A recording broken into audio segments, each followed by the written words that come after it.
like to call the January 14, 2021 meeting of the Greenville City Council to order. I'm Mayor P.J. Connolly, and I'll be moderating tonight's meeting. First, I'd like to call on Councilmember Rick Smiley for the invocation, followed by the Pledge of Allegiance. I've invited Asher Panton of Emmanuel Baptist Church to lead the invocation tonight. Thank you. Thank you, Councilmember Smiley. Before I pray, I'm going to open up with a prayer of St. Francis. It's a prayer that I prayed this Sunday with our church after the events that unfolded in our nation's capital. Will you pray with me? Lord, make me an instrument of your peace. Where there is hatred, let me sow love. Where there is injury, pardon. Where there is doubt, faith. Where there is despair, hope.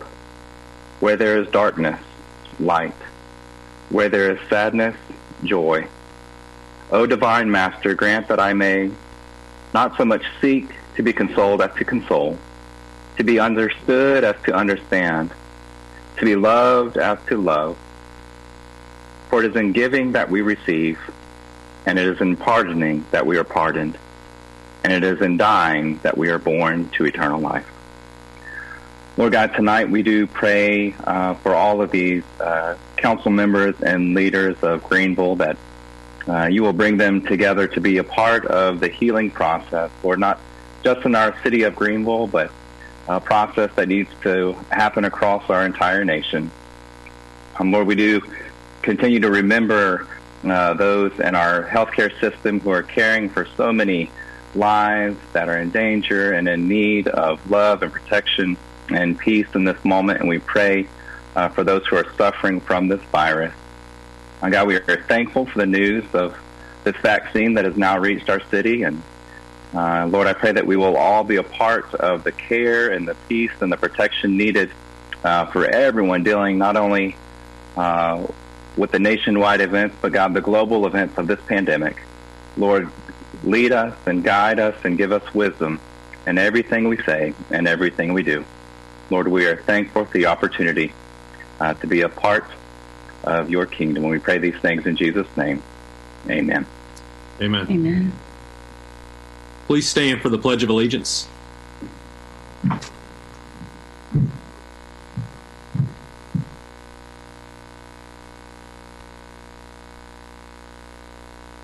I pledge allegiance To the flag of the United States of America, and to the republic for which it stands, one nation, under God, indivisible, with liberty and justice for all.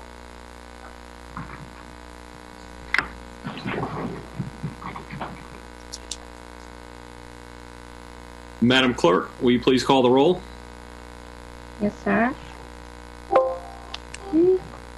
Mayor Connolly, Here. Mayor Pro Tem Glover.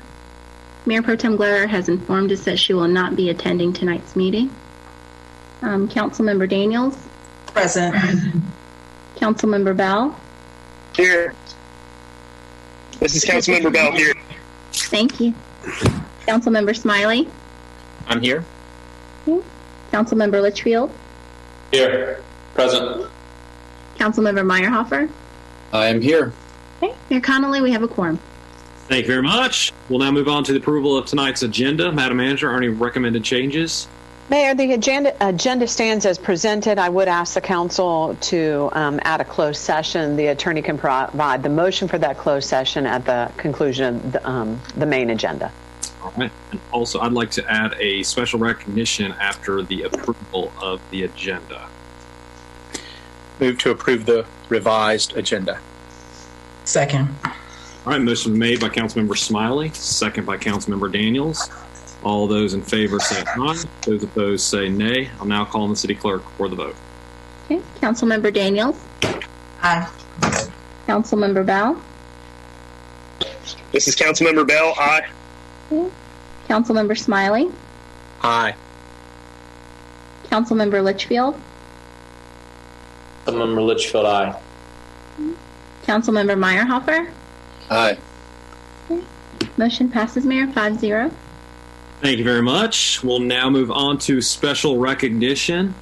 We are very lucky to be able to have some special guests with us today, some special business owners from our community. The owners of Barking Buddies is here, and we want to be able to recognize them. Unfortunately, normally in a normal year, we'd be able to have them come into our council chambers and be able to present them and show them off to the whole community for their wonderful accomplishment. But unfortunately, we're going to have to do it this year virtually. But we're really, really excited to have you here with us today.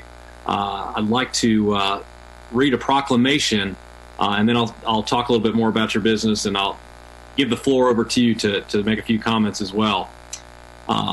Whereas Barking Buddies was founded in 2015 in Greenville, North Carolina, by dog lovers Julie Linder and Phyllis Manning.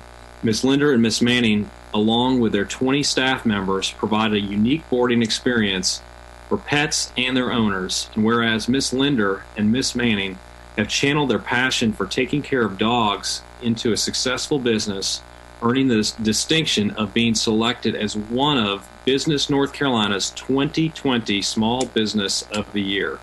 And whereas a large part of the success of the business is credited to Miss Linder and Miss Manning's vision, agility, and business sense. They overcame a number of challenges starting their business and also operating during a global pandemic. Whereas Barking Buddies has risen to the challenge and not wavered in their abilities to provide the support needed by pet owners as they adjust to the changes brought on by COVID-19. Whereas the city of Greenville is proud and appreciative of its small business community, it is especially proud of the resilience of businesses like Barking Buddies and applaud their innovativeness during these unprecedented times. Now, therefore, I, P.J. Connolly, Mayor of the City of Greenville, North Carolina, do hereby proclaim January 14th, 2021 as Barking Buddies Appreciation Day in Greenville, in appreciation of the impact that they have had in our community, and call on citizens to join me in wishing them continued success. This, the 14th day of January 2021, signed P.J. Connolly, Mayor. So we are super, super excited to have you guys here with us tonight. It is such an amazing accomplishment to be named as one of the top businesses by Business North Carolina, and to be able to have somebody from our own community be named that, give the recognition to our city, is incredible. So it is an honor to have you here tonight, and I'm pleased to be able to recognize you, and we're thankful for all that you've done to contribute to our community. Without further ado, I'd like to pass it over to Miss Linder or Miss Manning if you'd like to make some comments.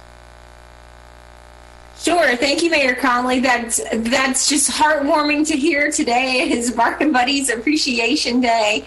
We love the city of Greenville. We love the people of Greenville. We love. We've actually had some interaction with some of our law enforcement officers through our business, and we appreciate everything they do to keep us safe. And we hope to continue to grow the business and grow with Greenville. We appreciate that. We're excited, and it's awesome to be able to recognize you today, and we appreciate you taking some time to spend it and allowing me the honor to be able to provide a proclamation in your honor. Thank you. Thank you. Now, did we get the key to the city? As I've told everybody else, it's in the mail. Yeah, let them have mine. Give them mine. It opens one door. The exit door. Congratulations. Miss Manning, would you like to say anything? No, I think Julie summed it all up. Yeah, we love the city of Greenville. It's. I mean, we both went to East Carolina there, and to see downtown and how the whole skylight and everything has changed down there is just remarkable. It's like you wouldn't even recognize the place anymore. So, kudos after all that development going on down there. It looks great. We appreciate it. Again, congratulations, and thank you so much for choosing Greenville to open up and run your incredible business. Thank you. I do have one more thing real quick. Okay, how many of you got dogs out there? Raise your hand. All right. Hopefully we'll see you. Yes, absolutely. Thank you. All right, well, take care. I hope you guys have a good night. Yes, Thank sir. you. You too. Thank you. Thank you. All right. Now let's move on to the public comment period. Public comment period is a period reserved for comments by the public. Items that were or are scheduled to be the subject of a public hearing conducted at this meeting or another meeting during the same week shall not be discussed. A total of 30 minutes is allocated, with each individual being allowed no more than 3 minutes. Individuals who registered with the city clerk to speak will speak in the order registered until the allotted 30 minutes expires. If time remains after all persons who have registered have spoken, individuals who did not register will have an opportunity to speak until the allotted 30 minutes expires. Madam Clerk, our first speaker. Mayor Connolly, our first speaker is Ms. Pam Strickland. Ms. Strickland is with Human Trafficking now. She's got a few other folks that are with her. Normally they would come in together and present this during public comment, so we will put them all up on the screen together.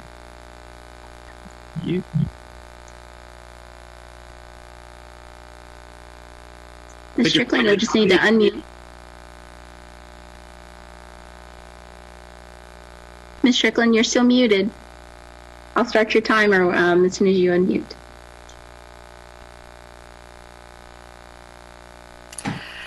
Good evening, and thank you all for allowing me to be here. I want to say a special thank you to Mayor Connolly for having signed a proclamation declaring January to be Human Trafficking Awareness Month here in Greenville, and I would like to read that to you.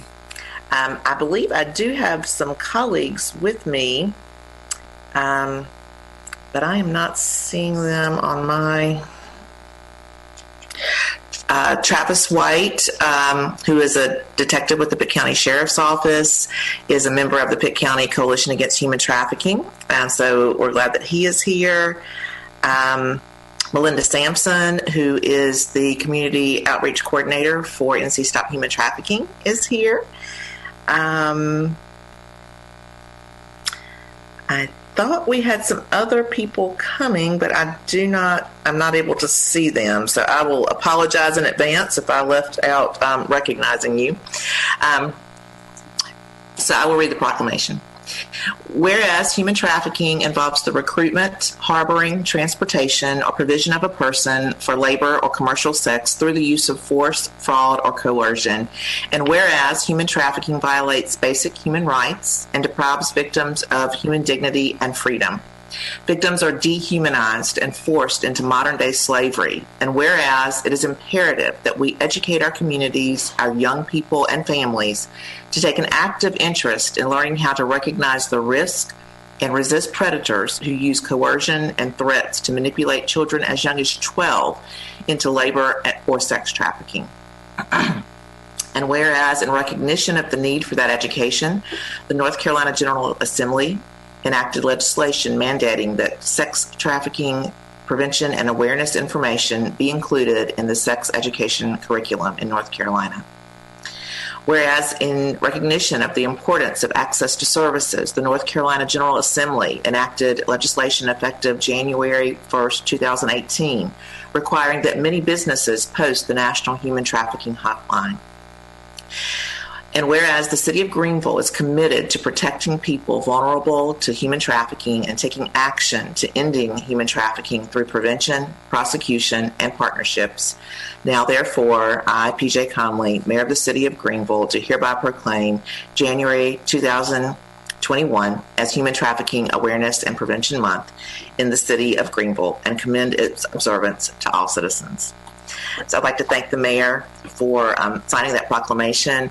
And I would like to just mention to you all, first of all, that we do have a wide coalition of people here in our community that are very actively engaged in fighting human trafficking, from our colleagues with the City of Greenville, Pitt County That is time.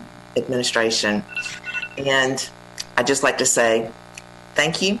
And one of the things we do fight against is remembering that we do have human trafficking here in our city, and that we were reminded of that very tragically a couple of weeks ago. And I would just ask that you join our coalition in recognizing that we have it here and fighting against it. Thank you. Thank you, Ms. Strickland. We thank you for all that you do for not only Greenville, but all of Eastern North Carolina as well. I appreciate it. It was a pleasure to be able to sign that proclamation, and we're looking forward to partnering with you in the future as well. Thank you. Thank you. Madam Clerk, our next speaker. Mayor Connolly, we do have one more speaker, it looks like, on the call, Miss Bonnie Jean. Bonnie Jean, if you can hear me, you can unmute your mic. You have 3 minutes to address the mayor and city council. I'm sorry, I was actually with the human trafficking group. And Oh, I see. my Okay. too. Okay, not a problem. All right, and Mayor Connolly, that concludes our list of speakers, and I will just double check though the public input mailbox. Okay.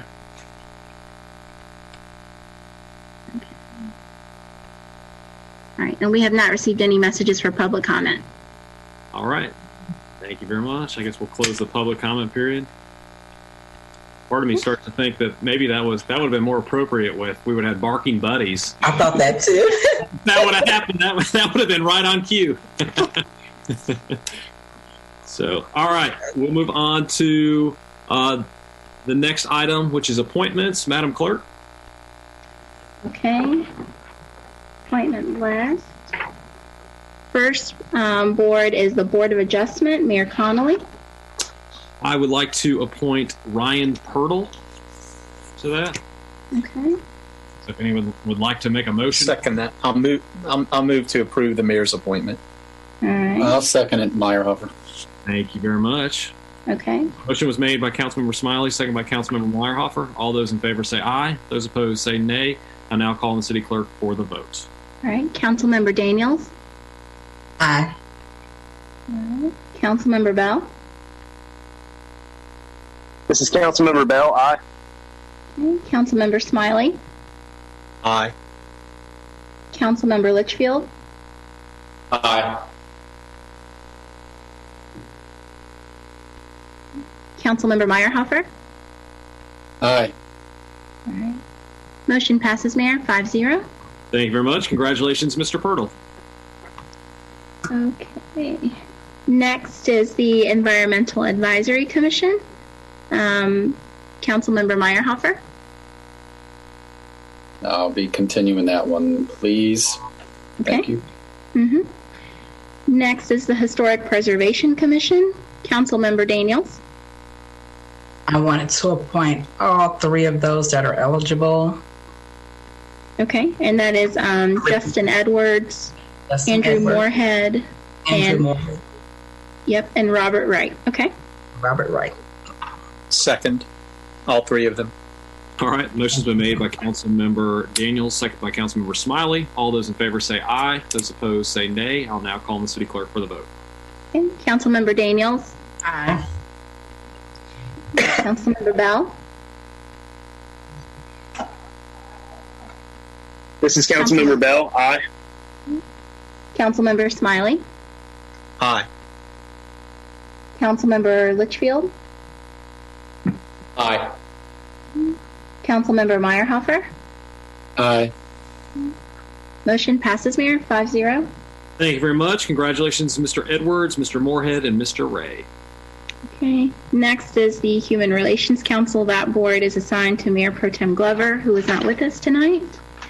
Next is the Pitt Greenville Convention and Visitors Authority. Councilmember Meyerhofer. Continue that one, please. Okay.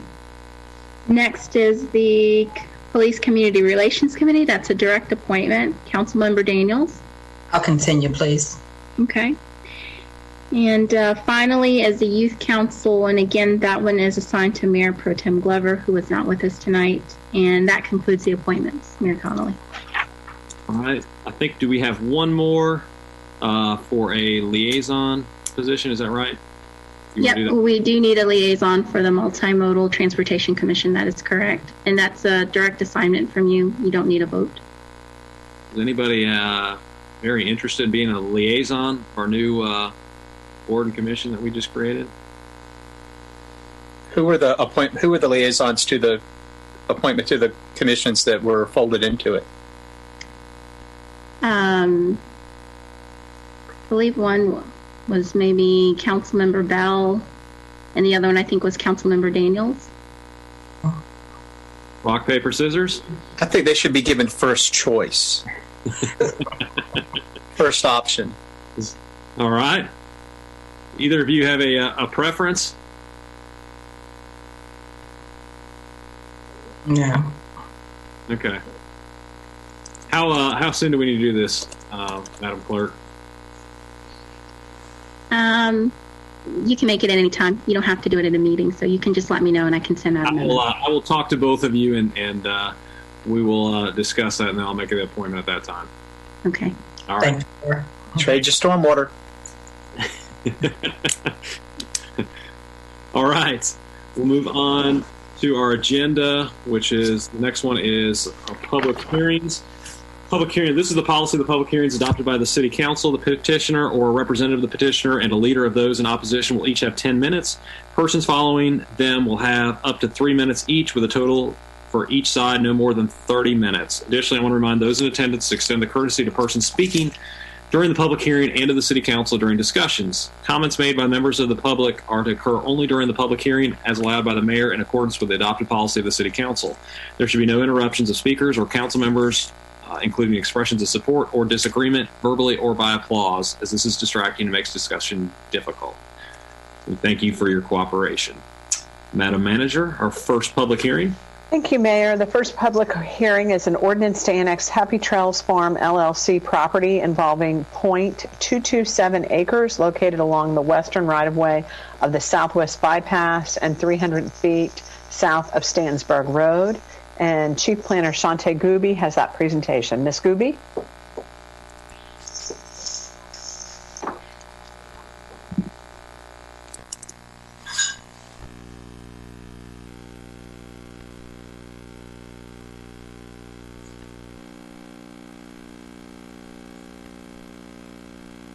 Muted. All right. Can you hear me now? We can. Okay. No one said anything. I'm sorry. All right. And you should be able to see my screen. Okay. So this property is located in the western section of the city. It's more specifically located along the Southwest Bypass, just south of Stantonsburg Road. The green area to the right-hand side is the current city limits. This property is shown here in this little red rectangle. This is the tiered growth map. We talk about that sometimes. This particular property is shown here with this white star, and it's located in a primary service area. And this is a map that's found in our comprehensive plan. This is a survey of the property. It is just a little over 2/10 of an acre.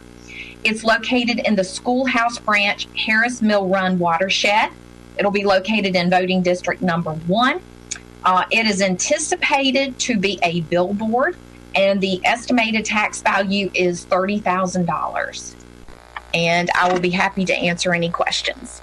All right. Thank you very much. Are there any questions for Ms. Gooby?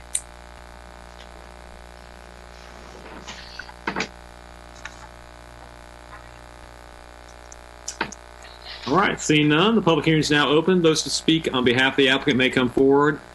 Please state your name for the record. The first person has 10 minutes. All others have 3 minutes. Mayor Connolly, we did have one listed speaker. I'm not sure if he's here tonight, but I will call him. Mr. Mike Baldwin, if you are present on the meeting, you can unmute your mic. You have 10 minutes to address the mayor and city council.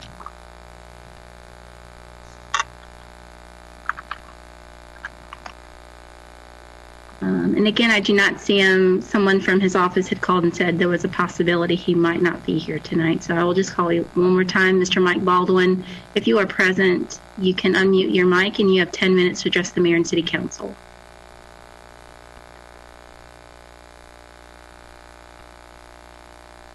And I don't see him on the participants list, Mayor Connolly. We have no one else. No, sir, there is no one else to speak on this item. Any comments? I can check.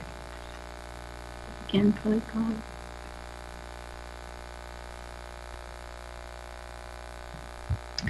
No, sir, Mayor Connolly, we have not received any comments for this item in the public input box. Thank you. All right, those in opposition to the applicant may come forward. Please state your name for the record. The first person has 10 minutes. All others have 3 minutes. Mayor Connolly, we do not have any registered speakers in opposition to this item. I will check the mailbox once again.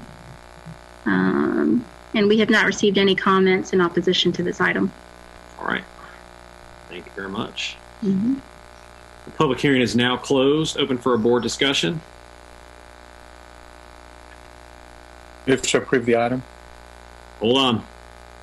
I'll let you do that on Still move it. January 19th. Be out of order. 9 p.m. No other discussion?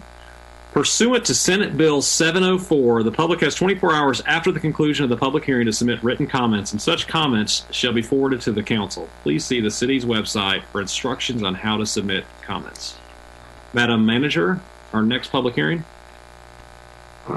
Thank you, Mayor. The next public hearing is an ordinance requested by PB Builders, LLC to rezone 15.072 acres located on the eastern side of Dickinson Avenue, south of the intersection of Dickinson Avenue and Spring Forest Road from RA20 to R6. Again, Ms. Gooby. Okay, I'm going to share my screen.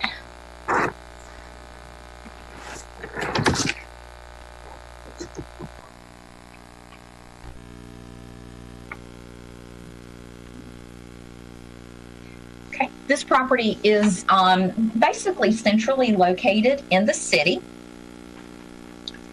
It's more specifically located along Dickinson Avenue. So this is Arlington Boulevard here in the upper right-hand corner, and it's adjacent to Cross Creek Townhomes. This is a photograph of the property.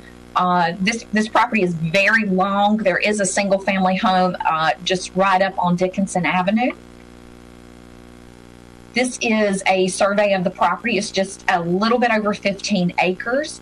It's currently zoned residential agricultural, and the requested zoning is R6, which is a multifamily zoning district. Again, this is your existing land use. You do have a single family home at the front. All of the brown area, that is multifamily, and then the beige color represents the vacant area. This property is impacted by the floodplain. It's located in the Greensmill Run watershed area. When this property is developed, it will require 25-year storm water detention. This rezoning could generate a net increase of 910 trips per day. Currently, the property is zoned RA20. Again, that's shown in green. The requested zoning is for R6 zoning, which basically has the same multifamily density as the OR zoning. But in this case, you would not, office development would not be allowed.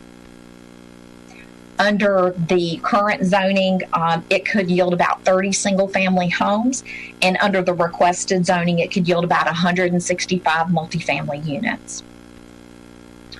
The future land use plan in this area does show some commercial at the frontage along the property, and then it transitions into high-density residential, which is all of this orange color.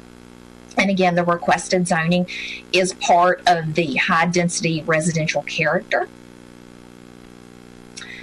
In staff's opinion, this request is in compliance with the Horizons Plan and with the future land use plan. And then at the December meeting, the Planning and Zoning Commission voted unanimously to recommend approval of this request. And I will be happy to answer any questions. All right, thank you. Any questions for Ms. Gooby?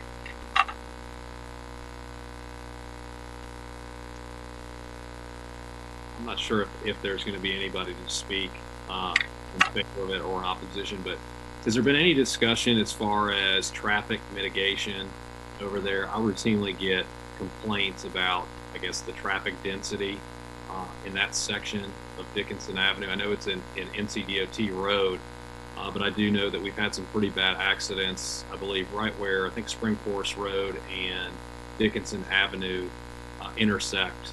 And I've had a lot of people that have been very concerned about some of the traffic that gets routinely backed up there, and seen many accidents in that area. I don't know if our traffic engineer, Rick DeCesar, is here tonight, but I've got the traffic report in front of you. I can speak a little bit about it, but I don't want to steal Rick's There he is. I'm going to let him take over the conversation. That section is, it's a little misleading with the capacity along this area.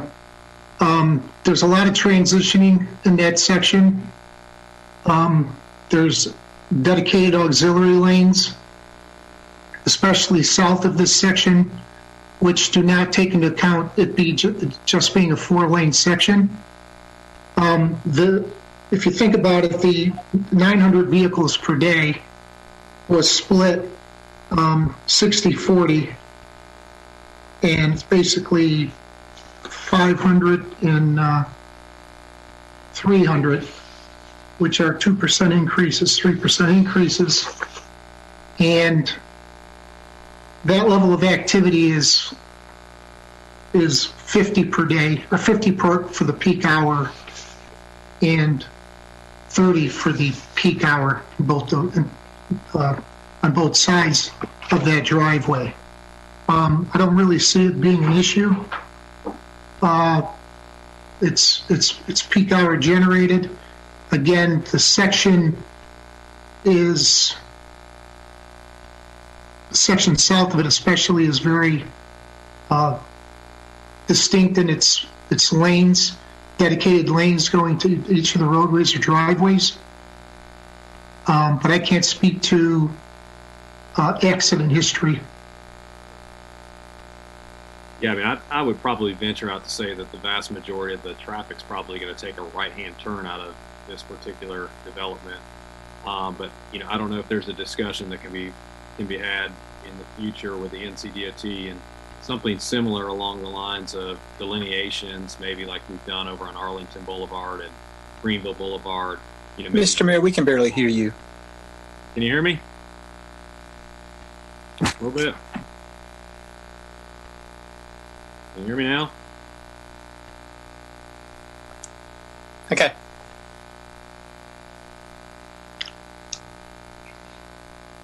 Everybody hear me? Yes. Okay. All right. Maybe there's a discussion that we can have in the future with the NCDOT about like traffic delineations, maybe where we can prevent it. Because I think the biggest issue might be over there is the turning out of Spring Forest Road and making that left-hand turn out of there, causing traffic accidents. But I just had noticed with the increase in traffic over there, that might be something we need to look into. Any other? Yep. Yes. Any other questions for the staff? I'm sorry. Go ahead, Councilmember Daniels. Would the increase in traffic qualify them for maybe a signal light or anything like that? Absolutely not. Okay. All right. Thank you. Any other questions? Seeing none, thank you both. The public hearing is now open. Those who speak on behalf of the applicant may come forward. Please state your name for the record. First person has 10 minutes. All others have 3 minutes.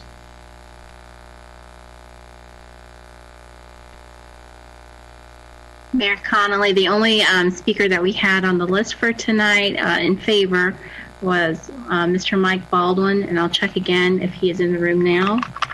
Mr. Baldwin, if you are present in the meeting, you can unmute your mic and you have 10 minutes to address the mayor and city council. And I'm looking at the participant list. Mayor Connolly, I don't see him. I'm going to try to search one more time. No, sir, I do not see him in the meeting, but I will call him one more time. Mr. Baldwin, if you are present, you have 10 minutes to address the mayor and city council if you'd like to unmute your mic.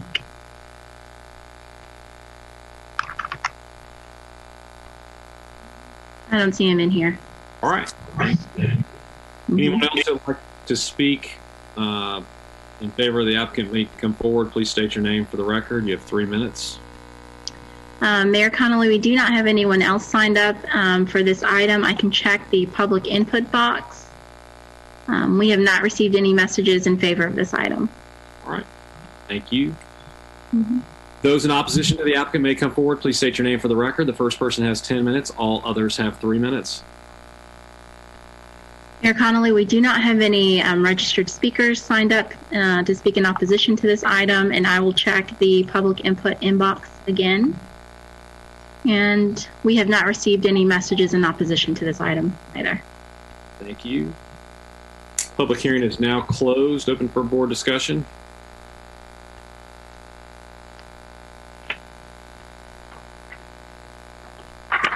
Seeing none. Pursuant to Senate Bill 704, the public has 24 hours after the conclusion of this public hearing to submit written comments, and such comments shall be forwarded to the council. Please see the city's website for instructions on how to submit comments. Madam Manager, our next public hearing. Thank you, Mayor. The next item is an ordinance requested by the Planning and Development Services Department to amend Title IX, Chapter 4 of the City Code to make 6 amendments to the zoning ordinance. I'll ask Chief Planner Ms. Gooby to provide her presentation, and she will specifically speak to each of those 6 changes. Thank you, Ms. Gooby. Okay, I'm going to share my screen with you. And again, these are changes that either staff has been wanting to make, and we've held on to them to bring them as a group to you. And then a few of these are actually from when we have interacted with the public, or someone perhaps had an idea of what they wanted to do, and we found where there were discrepancies in the code that didn't make sense. None of these are really very, very big items, except for the last one, which I'll talk about just a bit. But I'm going to go through these again. The first one, again, is fairly simple. This is just adding the grocery store use back into the table of uses. We have a third-party publisher who does our ordinance. This was inadvertently left out. We wanted to add it back in. So, again, this is very simple. The second one we wanted to do is to simplify our residential agriculture structure separation. That's a fancy way of basically saying the distance between a house and an accessory structure. Fire code requires it to be at least 5 feet. And our ordinance has 10 feet, which is very confusing to some folks. And we've decided to just have it match fire code. Obviously, you can make it further apart than 5 feet if you wanted to. The third one is just to clarify the setback rules for residential swimming pools. And what this specifically says, as opposed to being indirect in our ordinance, is that with pools, when you have any kind of associated decks or concrete aprons, that there's a 5-foot minimum between the deck or the edge of the concrete and your rear or side property lines. And really, that's just good housekeeping. It adds aesthetics between you and your neighbor, and it also allows for any kind of maintenance or any kind of work that needs to be done to have some room between you and your neighbor. The fourth one is adding basically building supply, the sale of building supplies that are only indoor as a permitted use in the industrial uses. And the reason that should be fairly easy is because you can sell these same materials with outdoor storage. So to be able to do it completely inside makes perfect sense. So we're adding, again, building supply materials to the industrial zones as a permitted use. And then we're also taking that same use, again, which is the sale of building supplies, inside storage only, as a special use in the heavy commercial zoning. And again, commercial zoning is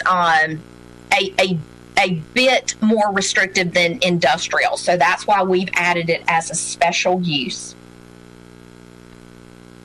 And then the last use is the change for illuminated signs. And these are small signs. These are not the billboards. These are, I've got some examples here of signs. None of these are local businesses, but it just gives you an idea that the digital signs that you see around town, it can be a bank, it can be a church. Right now, under our current standards, what you see in front of you can only change copy once every hour. And so there has been some interest over time to switch that and allow folks to use their sign and basically allow them to have a copy change once a minute. So they are getting 60 more times, if you will, of using their signs. And we did a survey of generally the cities that we always survey. We always like to look to see what others are doing. And I will tell you that there is no rhyme or reason for the regulations. And it seems to be a very personal decision on how these signs work. So I've started these at the top with Wilson and Jacksonville, who don't regulate when the signs can change at all. We go to Greensboro, and in their residential zones, it's once every 6 hours, but in commercial zones, it's 3 seconds. In other zones, it's a minute.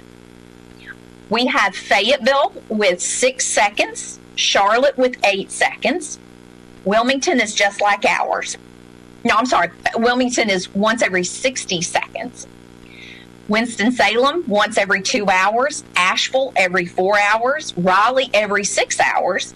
And then Cary and Chapel Hill do not allow illuminated signs whatsoever. So again, it seems to be a decision that's made by the community and what you see as appropriate. But we did think that going from once an hour to once a minute was a big change, but it was still conservative as far as allowing the frequencies to be faster.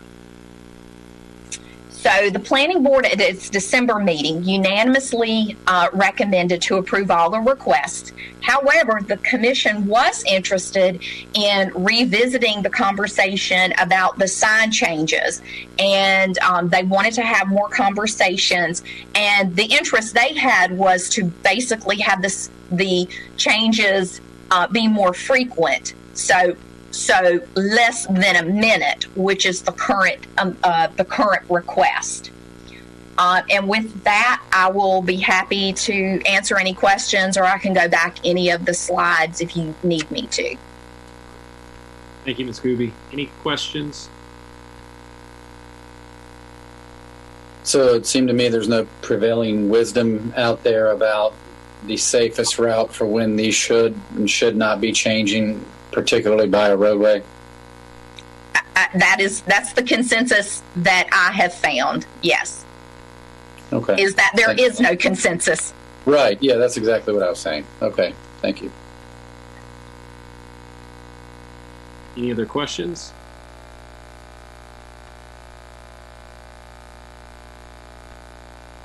All right. No more questions?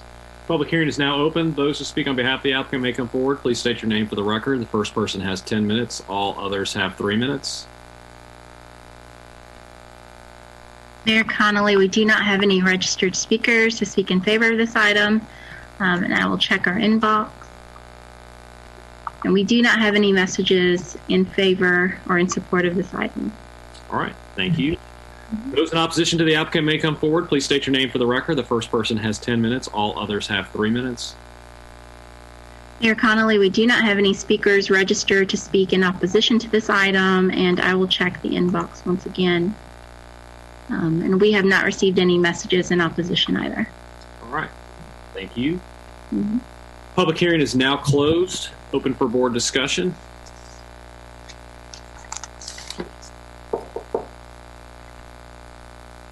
I will state, too, I think I would agree with the Planning and Zoning Commission. I would love to kind of explore potentially reducing that time frame as far as the digital signs are concerned. I guess my only concern would be as far as a distraction for drivers, but I would like to see, maybe kind of look at some of the ones that have adopted a little bit shorter period of time between the change. So it might be something we can look into. And I would just like to add that a consideration that we thought of is that while these signs are there, they're sort of scattered. There's always the potential, especially if we were to speed up the time with these signs, that you're going to have more signs, and you're going to have more signs potentially sequentially.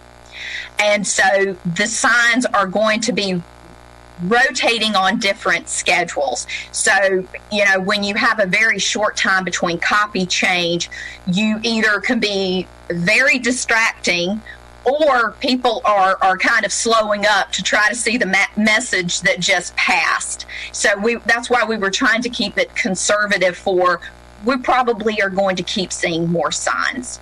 Sure. Thank you. That's very good advice. All right. No other comments? Pursuant to Senate Bill 704, the public has 24 hours after the conclusion of this public hearing to submit written comments, and such comments shall be forwarded to the council. Please see the city's website for instructions on how to submit comments. Madam Manager, our next public hearing. Thank you, Mayor. The next item is an ordinance requested by Maurice and Drusilla York to designate the J.B. Cherry and Company Frank Wilson office building located at 106 East 4th Street and further identified as Pitt County parcel number 25337 as a local historic landmark. And I'll again turn it over to Ms. Gooby. Okay, I'm going to share my screen with you one last time tonight. Again, this is a local landmark designation request from the owners of the property. Just easy local landmark designation means that any sort of changes to the outside of the building does go before the Historic Preservation Commission. And if you look around town, you will see the metal signs are usually about 12 by 14 that we put on those local landmarks to designate that. This is a photograph of the property. You can see it's not very big. It's actually just the width of the door and the window that you can see. Although it does still have a lot of articulations with the brickwork and the archways over the windows and the doors. This is an inside view, so you can see there's still the original hardwood floors and the door to the building. And then it's located, again, this is Evans Street, this is 4th Street. So right at the hard corner, that would be the Globe Pharmacy, and then it's 2 doors down from it. This building was built in 1899. Our J.B. Cherry and Frank Wilson were both prominent citizens, and they both had businesses in here. The building was designed and built by architect and builder Hill Carter Linthicum. You may remember that name from when the Frank Wilson store, where the Globe Hardware was, designated. So this is the very same person. And as a matter of fact, Frank Wilson had the store there, and then he also had a building or had an office in this building too. This is one of the most intact commercial buildings of this period, remaining in Greenville. Again, this was where you went from wood frame construction to masonry construction. So it's significant for the persons and for the architecture. In Horizons Comp Plan, we have policy 1.51 that says preserve historic buildings, landmarks, and areas. Cultural and historic buildings should be restored and reused in order to foster a sense of place, promote green building practices, and emphasize Greenville's unique heritage. So this report was prepared by the owners. It was sent to the State Historic Preservation Office at the beginning of December. They were able to get comments back to us. I'm sorry, I skipped just a bit. The Historic Preservation Office was able to look at the report, forward it to SHPO. SHPO, again, looked at the report and came back and they recommended that it did meet the criteria to be designated as a local landmark. And so at the end of December, excuse me, the Historic Preservation Commission voted unanimously to recommend this as a local landmark. And staff recommends approval of the request. And I believe the owner is with us tonight, and I will be happy to answer any questions. Any questions for Ms. Gooby?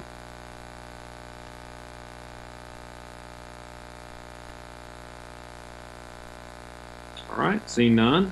Public hearing is now open. Those who speak on behalf of the applicant may come forward. Please state your name for the record. The first person has 10 minutes. All others have 3 minutes. The speaker that we have on the list to speak in favor is Mr. Maury York. Mr. York, you have 10 minutes to address the mayor and city council. Thank you for giving me the opportunity to speak.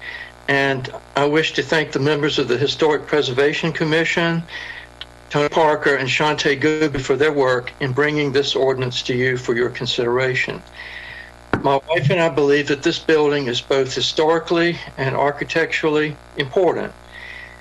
It is historically significant because it is associated with 2 prominent local businessmen, James Burton Cherry and Frank Wilson.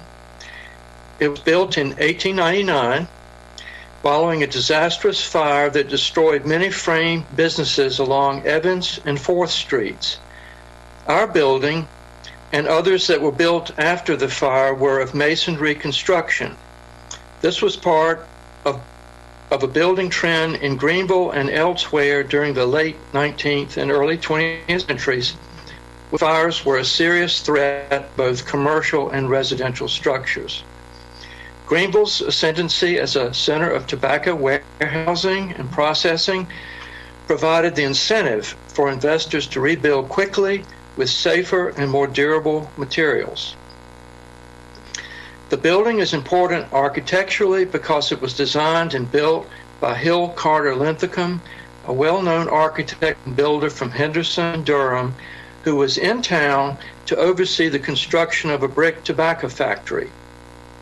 The structure is a rare, diminutive example of Linthicum's work and is one of the most intact commercial buildings from this period remaining in Greenville. My wife and I have worked hard for 30 years to preserve this important building, and we hope the City Council will enact ordinance as a means of protecting it for the future. Thank you.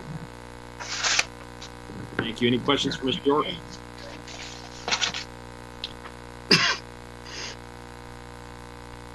All right. Thank you very much.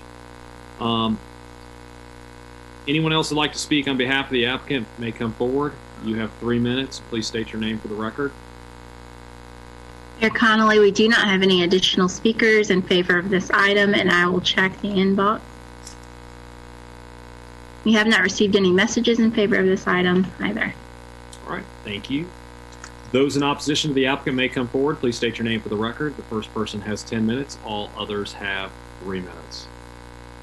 Mayor Connolly, we do not have any speakers registered to speak in opposition to this item, and once again, I will check that inbox. And we have not received any messages in opposition either. Thank you. Public hearing is now closed, open for a board discussion.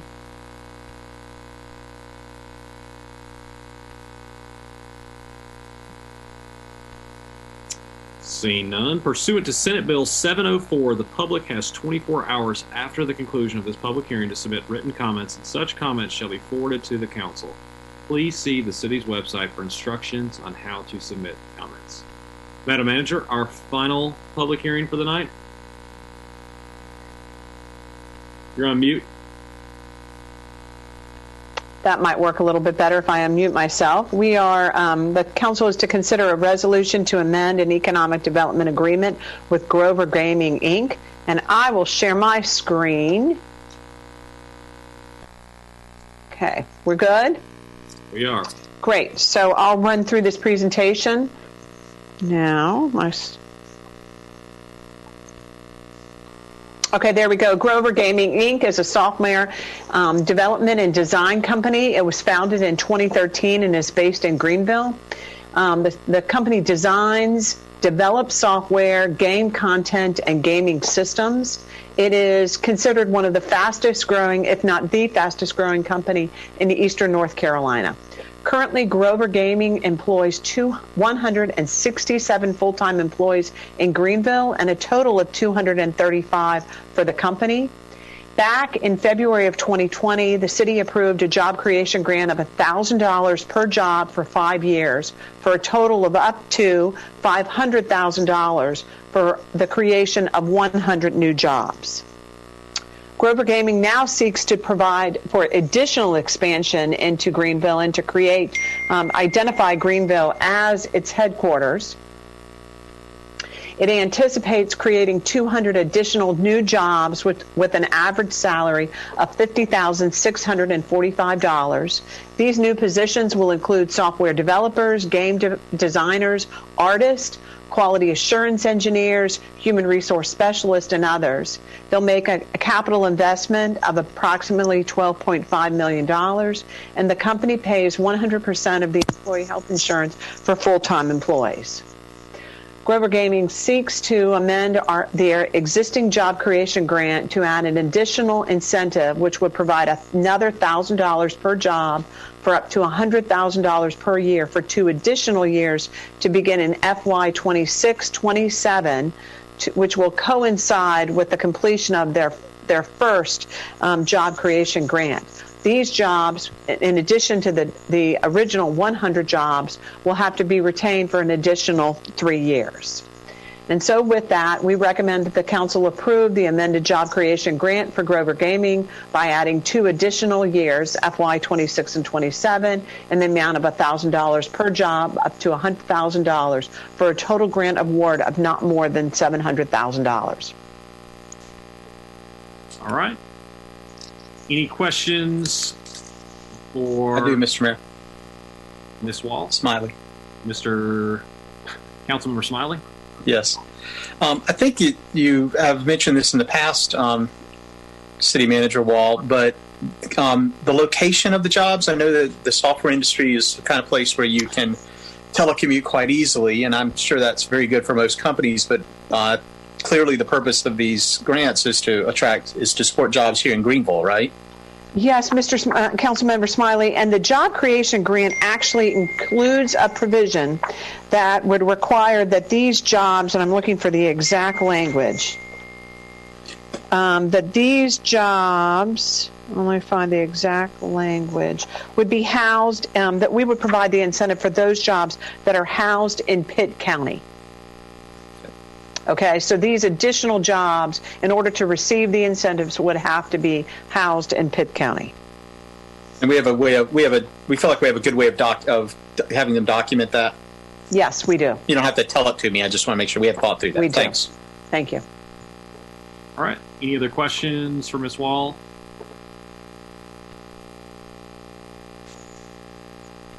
Okay, and I'm going to stop sharing my screen.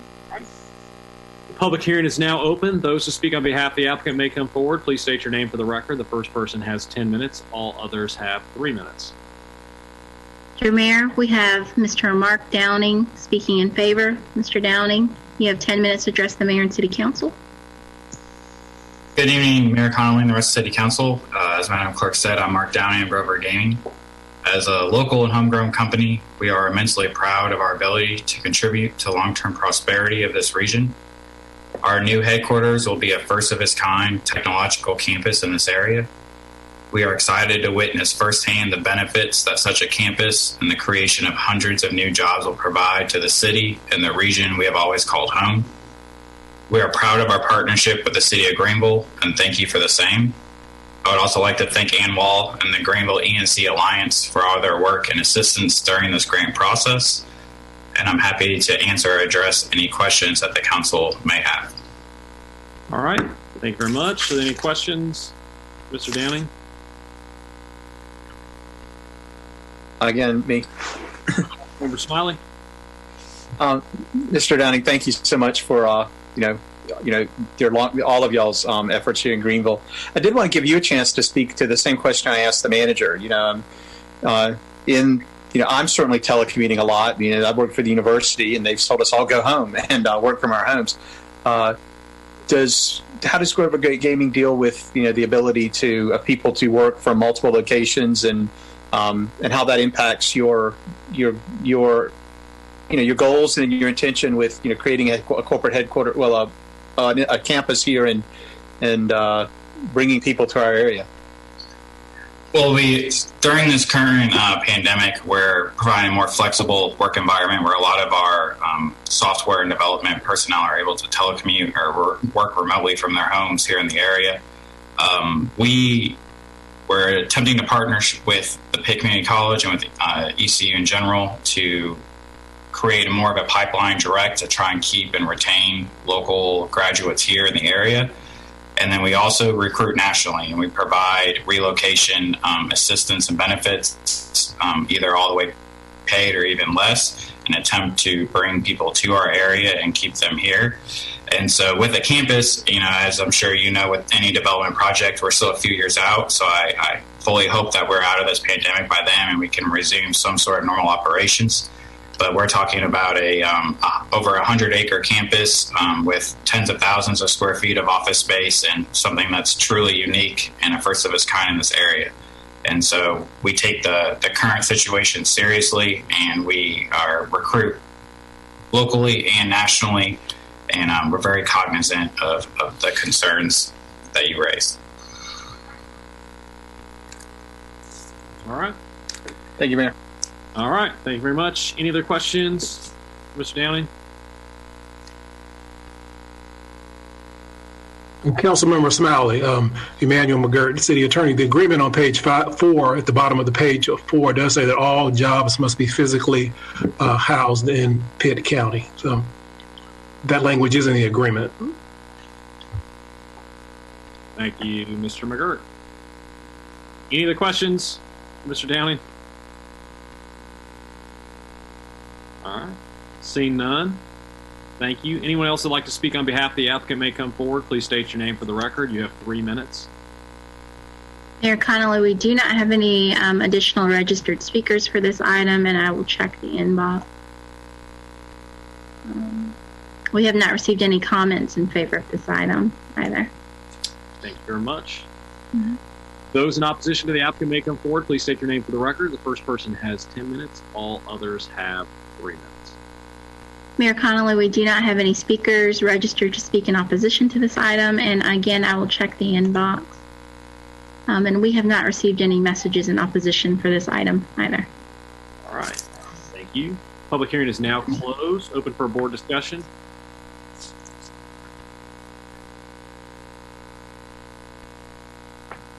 Seeing no discussion, pursuant to Senate Bill 704, the public has 24 hours after the conclusion of this public hearing to submit written comments, and such comments shall be forwarded to the council. Please see the city's website for instructions on how to submit comments. All right, that will be it for public hearings. We'll now move on to, I believe it's other items of business.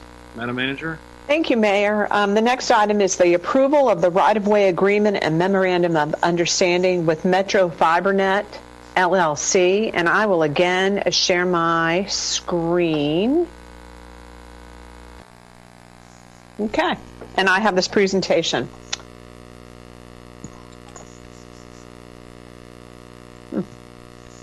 Okay, Metronet Fiber LLC intends to invest up to $35 million to construct a fiber-to-premises network, or known as an FTTP, providing fiber-based voice, video, and internet service to the city of Greenville. Metronet, as we refer to them, was established in 2004 and began service in 2005. Currently, Metronet provides service to over 100 communities in 8 states, serving over 200,000 customers. In order to proceed with Metronet, and for Metronet to be able to provide the service in Greenville, they will need to do have a construction a very major construction project, and that project will require the approval of 2 documents. The first is a right-of-way agreement. This next slide identifies what is included in the right-of-way agreement. The right-of-way agreement sets out the standards for the use of and construction of the city-owned rights-of-ways. And it provides that MetroNet will construct and operate a fiber-to-premises network, construct, install, and maintain its facilities in conformance with city construction and technical standards, construct underground fiber in areas currently served by underground utilities, and overhead in areas served by overhead utilities.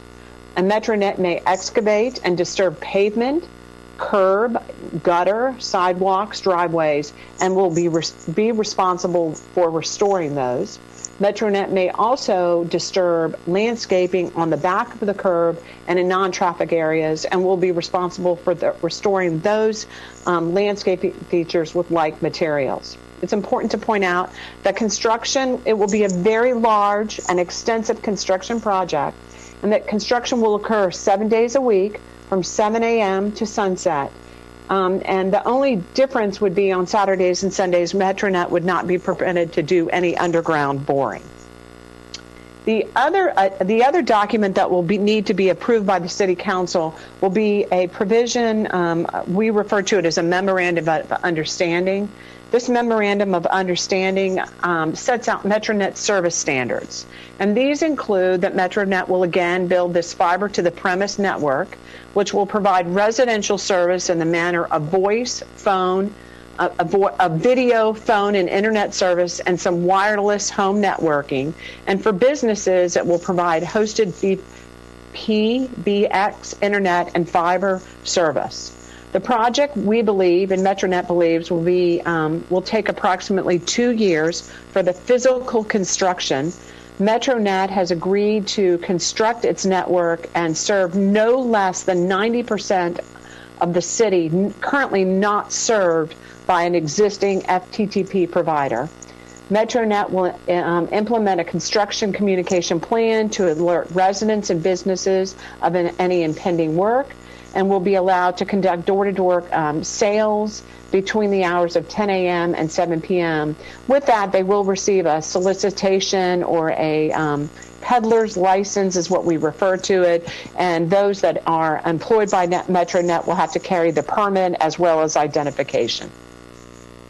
So we recommend that the City Council approve the right-of-way agreement and Memorandum of Understanding with Metro FiberNet LLC or MetroNet to allow for the installation and operation of a fiber to the premises network. And I'm available to answer any questions. We also have on the call Emmanuel McGirt, and I believe Kathy Scheller, who works for MetroNet, is also available to answer any questions, and she might want to make some brief comments. And I will stop sharing my screen. There you go. Ms. Scheller, would you like to make some comments? Sure. Thank you, Mayor. Mayor, members of council, City Manager Wall, and city staff. My name is Kathy Scheller, and I'm the Government Affairs Director for MetroNet.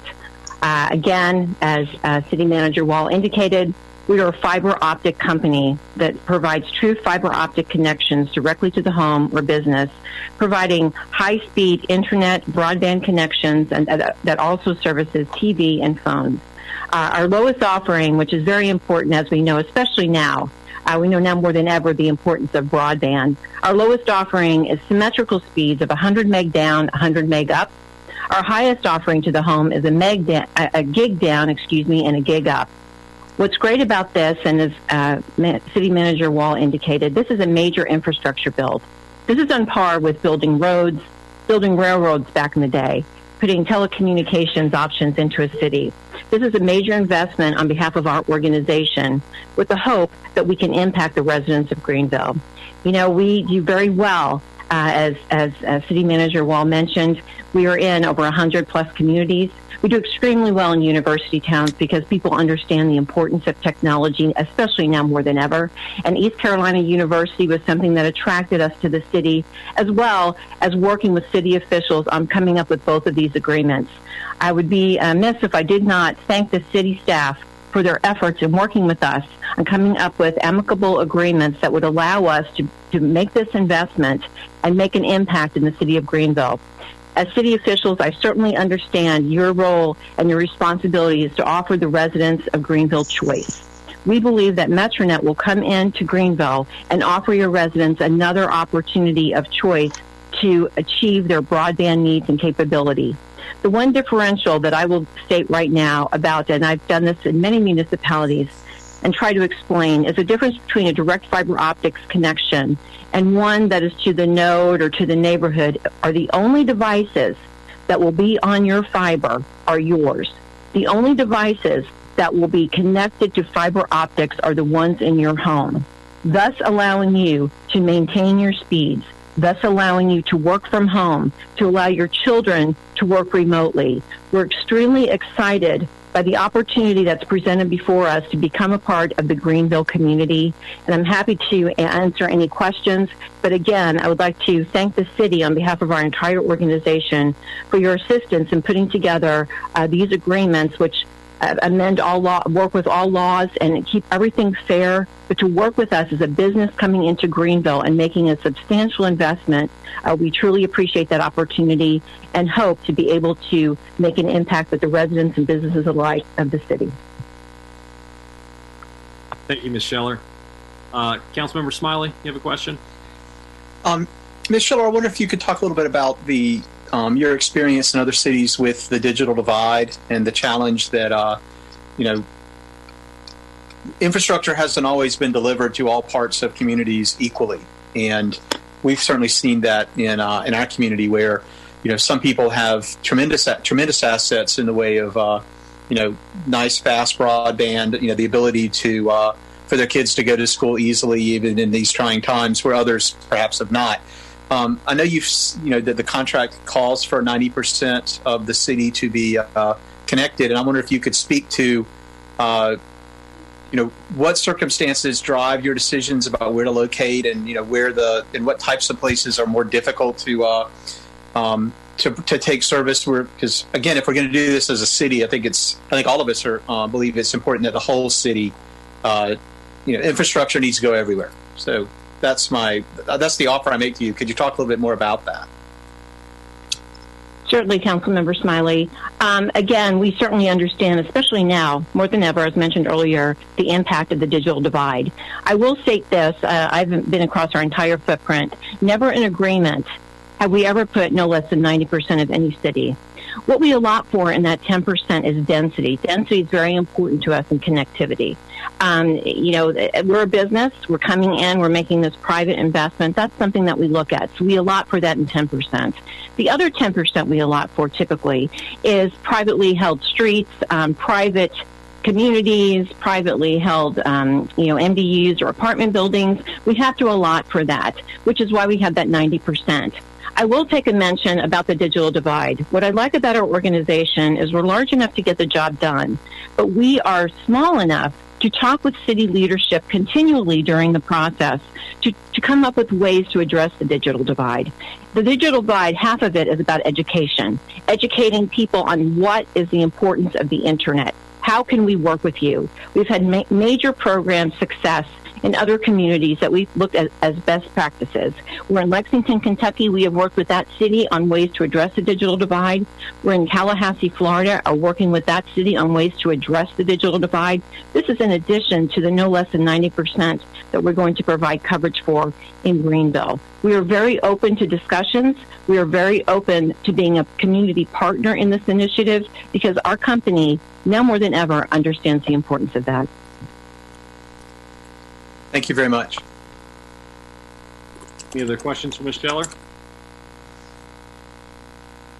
This is Councilmember Meyerhofer. I just want to take a moment to say thank you to Ms. Scheller and Metronet for investing in the community. I think you'll find that people will be happy to have you here. The two biggest complaints that I think I've heard since I've been on City Council were about our roads being improved and the lack of another option for our cable and internet services providers. So I think you will immediately come into the city with goodwill built up.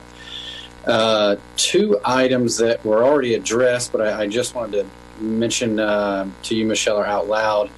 One way to lose the goodwill would be if you guys are doing all this construction and not repairing and replacing the areas that you were working on and leave them the way they were found, if that makes sense. So I just want to be sure that you guys are cleaning up your mess, for lack of a better way to put it. And then also, we periodically have other companies come into the city and they have their vendors out going door to door. And as soon as that happens, without fail, we will start receiving phone calls about people being, afraid or unhappy that there are people coming to the door without any identification. So I just want to make sure when you guys do your door to door, that it's clearly articulated to your people that they have all of their ID badges clearly available for everyone to see as your team is going door to door. But otherwise, I appreciate the investment. Looking forward to working with you. Yes, thank you, Council Member. And I will say this: the number one, other than safety, the other priority is communication and restoration. We certainly know, as a new entity coming into the city of Greenville, if we do not pick up after ourselves, the chances that people will become a MetroNet customer are next to none. So we have a very extensive construction communication plan whereby your residents will have the opportunity to ask questions, let us know how construction is going. We will work very closely with the city on that. I'm pretty proud of that construction communication plan in that it's a form of measurement. We actually measure every time a resident from Greenville makes a call to MetroNet regarding restoration, regarding questions, regarding anything during that construction phase. And what will happen then is that every single month we will meet with staff in order to let you know the nature of the calls that the residents of Greenville are giving to MetroNet. You will be able to monitor if we are restoring. We're that confident in our process. We've been doing this. We restore as we go, but we certainly understand the importance of that impact, and our construction communication plan will address that. As far as our solicitations go, this is a very methodical plan that we have. We certainly understand that even during the construction phase, every member that constructs on behalf of MetroNet will be identified. We will provide the city with street sheets during construction to let you know exactly where our crews are every single day within the city of Greenville. In addition, when that solicitation happens, all of our solicitors will be clearly identified and marked. We have people that monitor and make sure that they stand up not only to your standards, but ours as well. And we're always interested in getting that feedback. Again, we're an organization that is growing rapidly, over 200% year over year. We're sort of getting our rhythm now, and we look forward to coming into Greenville and making sure that we set and work to the standards that you need and also the protocol that we put before people. Mayor. Thank you, Michelle. I appreciate it. Councilmember Litchfield. Yeah, just to comment and the question for staff. Once again, I think the opportunity for competition is important. As Councilmember Meyerhopper mentioned, we often get calls and questions about the sole provider of those services in our community. And there seems to be a thought that Greenville has an exclusive agreement with that organization, and that's not the case. We've always welcomed competition and another provider to come in, and I personally am very excited about having competition come into place.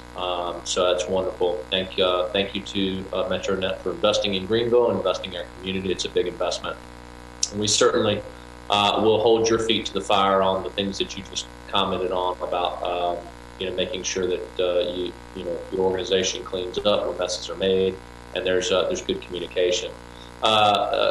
City Manager Wall, I do have a quick question. On one of the first slides, it mentioned construction and the times of construction, etc. It says no boring on Saturdays or Sundays, and so just out of curiosity, it would seem that Saturdays and Sundays our roads are more quiet than any other day of the week, with less traffic. Is there a reason why we would not allow boring on those 2 days? I mean, those 2 days represent 30% of the week. Councilmember Litchfield, I believe as we talked to MetroNet that was a a policy that they usually practiced was that they would limit borings to weekdays, and I think their belief was that people are home on the weekends and in their houses, and that boring can be somewhat disruptive, and so they wanted to try to limit some of that disruption to the residential customers, and that's the reason that they would not do boring. They'll still do their normal construction, they just would not do the boring on the weekends. Okay. Well, we have had construction projects where, major arteries of our community are closed for a day or two, and it creates tremendous congestion and traffic issues in our community. So, if that's the case, it may be advantageous for something to get done on a Saturday or Sunday when it's not, a work day when people are traveling, and there's a tremendous amount of activity in our community. Well, we will set up a construction team on the city side that will work very closely with MetroNet. We'll meet frequently and regularly so that we understand I would refer to it as the cadence of their construction. Our goal is to try to assist MetroNet so that they can complete their build just as quickly as possible with as limited disruption to residential areas and businesses as possible. Okay, great. Thank you. Any other questions for the staff or Ms. Scheller?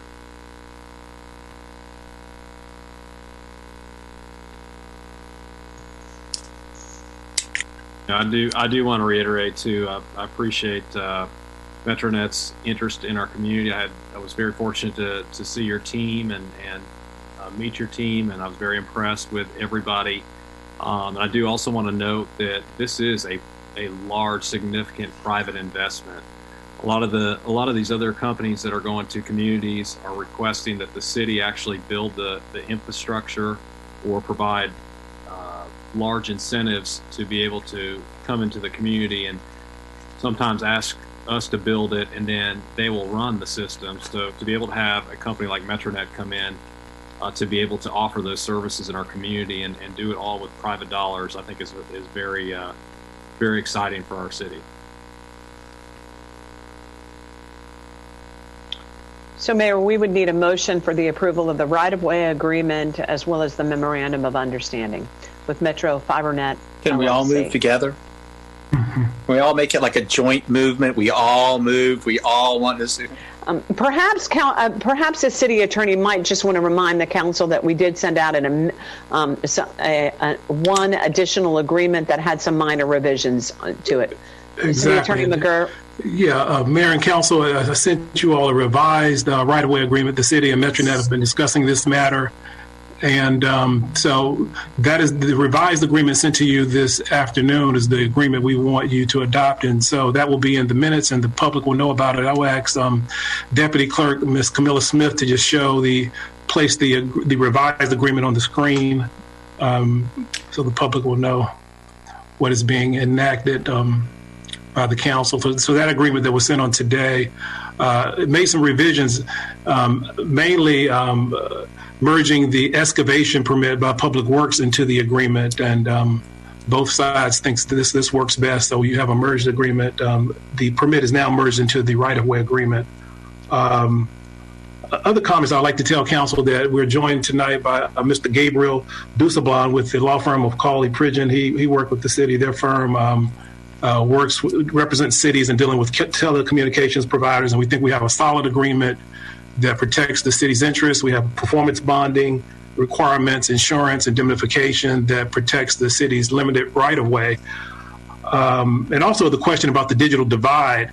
If you look in the Memorandum of Understanding, you have two documents. You're adopting the revised right-of-way agreement, which allows MetroNet into the right-of-way to build their fiber network. And in the Memorandum of Understanding, they're making certain commitments, which are MetroNet's intentions, and they state their president will sign the Memorandum of Understanding that states they plan to build out 90% of the city of Greenville.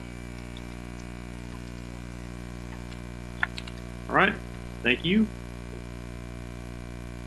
Anyone have any questions or make a motion? Move to approve. Second. All right. Motion's been made by Councilmember Litchfield, second by Councilmember Daniels. Any other discussion? All those in favor say aye. Those opposed say nay. I'll call on the city clerk for the vote. Okay. Councilmember Daniels? Aye. Councilmember Bell? This is Councilmember Bell. Aye. Okay. Councilmember Smiley? Absolutely. Aye. Yes. Councilmember Litchfield? Aye. Councilmember Meyerhopper? Absolutely. Okay. Okay. Motion passes, Mayor, 5-0. All right. Thank you very much, and welcome to Greenville MetroNet. Welcome. Thank you. Welcome. All right. Madam Manager. I have two items for the council. The first one is to mention a new award that the city won. Every year, the American Council of Engineering Companies of North Carolina selects the top projects from North Carolina that demonstrates the highest degree of achievement, value, and ingenuity. Since 1967, U.S. engineering firms have entered their most innovative projects and studies into this competition, into what they refer to as the Annual Engineering Excellence Awards Program. It's commonly referred to as the Academy Awards of the engineering industry, honoring the year's most outstanding engineering accomplishments. I am happy to announce that the City of Greenville was notified that the Town Creek Culvert Storm Drainage Project submitted by W.K. Dixon has won the award in the 2021 ACEC Honors Award. And so I want to again congratulate our staff, Kevin Mulligan, Lisa Kirby, Daryl Norris, and all of the city staff that worked so diligently on the Town Creek Culvert. And now we can say it's an award-winning project. You might even refer to it as an Academy Award-winning project. So congratulations to the staff.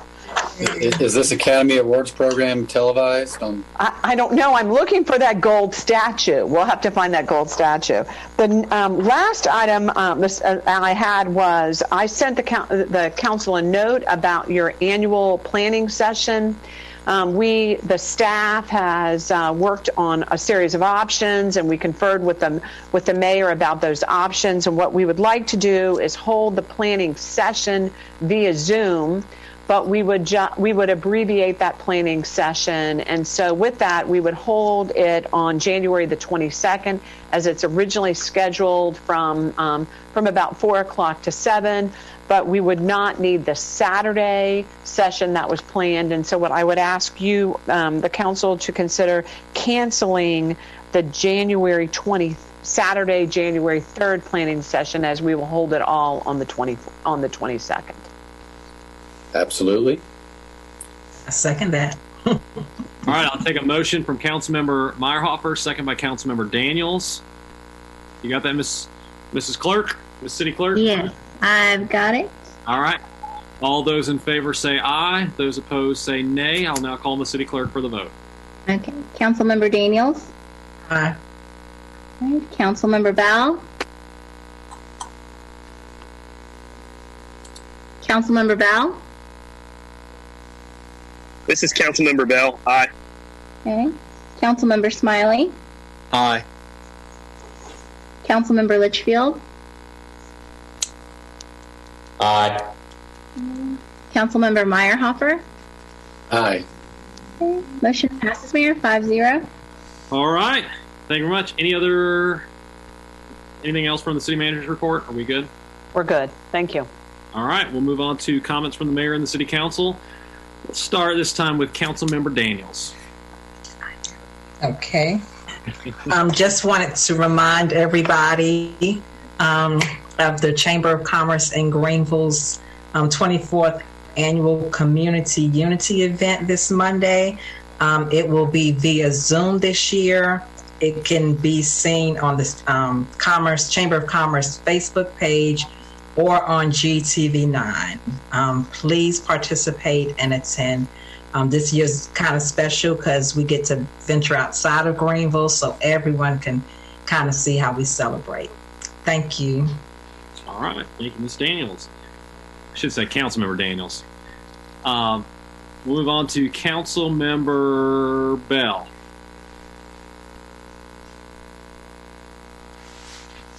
No comments, Mayor. All right. Move on to Councilmember Smiley. No comments. All right. Councilmember Litchfield. No comment. All right. Councilmember Meyerhofer. All set. Thank you. All right. That leaves me. First, I want to also remind everybody to participate in, there's several Martin Luther King Jr. events that are taking place on Monday, Community Unity event. I believe the Church's Outreach Network, in association with the, I'm drawing a blank right now, the Interfaith Clergy, I think, are doing a virtual event as well on Monday. And I believe there's some other events that are taking place. So please participate in that. I think it's very important that we continue to work together as far as bringing unity to our community. So please make sure that you're participating in that. Also want to welcome the students back. The students are going to be coming back next week, I believe. I think some of them are coming up. They came back today for some of the dorms. I just got a confirmation from our Chancellor Mitchelson, that said that they are coming back, which is good. We definitely need that for the economy. Please be nice to the students. Be friendly to them. We'll continue to urge wearing masks and following the 3 W's, and we'll work with East Carolina University. But we're excited to see them come back because they're an integral part of our community and our local economy. And then finally, I would like to wish my wife a happy birthday. Her birthday happens to fall on Martin Luther King Jr.'s birthday or day, and I wanted to wish her a happy birthday. So, and with that, I am looking for a motion. I believe, actually, I'm going to turn it to our city attorney, Mr. McGirt, to give us the statement for the closed session. Thank you, Mr. Mayor. Mayor and council members, the city administration requests that council adopt the following motion holding a closed session pursuant to General Statute 143-318.11 to discuss matters relating to the location or expansion of industries or other businesses in the area served by the public body, including agreement on a tentative list of economic development incentives that may be offered by the public body in negotiations. That is the suggested motion. All right. And before we take that motion, too, I also want to remind everybody, and I'll do it again before we recess, that the council intends to recess this meeting until January, correct me on this one, January 19th at 5:30 p.m. To be able to address and vote on those 5 public hearings that we discussed tonight. So do I have a motion to go into closed session? So moved. Second. All right, motion's been made by Councilmember Daniels, second by Councilmember Smiley. All those in favor say aye. Those opposed say nay. I'll now call on the city clerk for the vote. Okay, Councilmember Daniels. Aye. Councilmember Bell. This is Councilmember Bell. Aye. Councilmember Smiley. Aye. Councilmember Litchfield. Aye. Councilmember Meyerhofer. Aye. Okay. Mayor Connolly, motion passes 5-0. All right. Thank you very much. We are officially in closed session.